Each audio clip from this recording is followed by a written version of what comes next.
तर गोष्ट होय हे दुपारच्या वेळेची.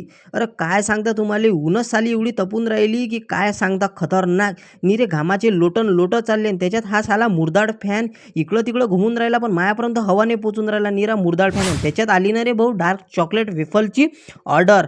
मग काय घ्या म्हटलं, दादाही नाही आहे. आता कसं करता म्हटलं. मग मोहित म्हणते, "आपण बनवून पाहू" म्हणते. मी म्हटलं, "ठीक आहे, चल" म्हटलं, "बनवूनच पाहू" म्हटलं. मग घेतलं ना पावडर-गिवडर, घेतलं पाणी आणि घेतला बाऊल. मग केलं ना मी मस्त घट्ट-घट्ट मिश्रण. मग मोहितची फाटली. मोहित म्हणते, "अरे यार शुभम राहू दे" म्हणते. म्हटलं, "थांब ना रे" म्हटलं, "डर के आगे शुभम आहे" म्हटलं. मग तिकडून दादा आला आणि दादानं डार्क चॉकलेटचा डब्बा आणला होता. मग दादा म्हणे, "मी पहा म्हणे कसा बनवतो म्हणे, तुम्ही पहा म्हणे फक्त" म्हणे. म्हटलं, "ठीक आहे." दादानं केली मशीन गरम, त्याला लावलं बटर मस्त. मग मी मिश्रण तर तयार केलंच होतं. मग दादानं त्या मशीनमध्ये सोडलं मस्त बढियापैकी. मग त्याच्यानंतर मिश्रण सोडल्यानंतर ठेवलं 1 minute. A few moments later. त्याच्यानंतर ते वेफल्स वगैरे तयार होऊन झालं होतं. ते कारण गरम असल्याच्या कारणाने त्याला फॅनच्या हवेत ठेवलं. मस्त कट केलं. मस्त शेप वगैरे दिला त्याला आणि त्याच्यानंतर लावलं डार्क चॉकलेट मस्त मसाल्यावानी एकच नंबर चोपड-चापड करून. मग त्याच्यानंतर आपला डार्क वेफल चॉकलेट तयार. आता मी पण शिकलो.